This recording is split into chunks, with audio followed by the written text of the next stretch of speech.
রহিমা, চা কেমন হয়েছে রে? চা তো খুবই ভালো হয়েছে খালা। আচ্ছা খালা, আপনি তো কোনোদিন দুধ চা খায়েন না। আমি আসলে লাল চা দেন, তাও তো চিল্লা পাল্লা করলে গা 1 কাপ চা দেন।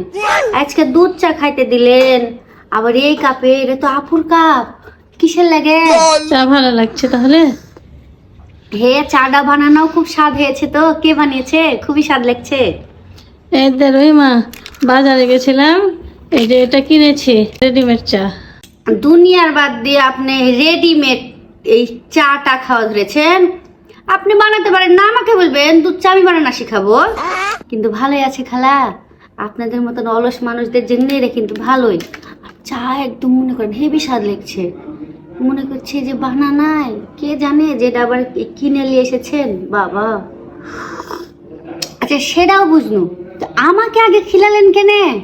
এটা তো বুঝতে পারলো না। শোন, বাজার থেকে নিয়ে আসছি তো, এখন কেমন হবে, ভালো হবে না খারাপ হবে, খাওয়ার পর যদি অসুস্থ হয়ে যায়, ওই জন্য তোকে আগে দিলাম। এই ছিল আপনার মনে খালা। ওই জন্যই তো তোকে আগে দিলাম। চাটা হেবি ভালোই হয়েছে। মরে গেলে আপনারই সমস্যা, কাজের মেয়ে পাবেন না। সকালে এসে কে কাজ করে দিয়ে যাবে? আপনার বুদ্ধি কম।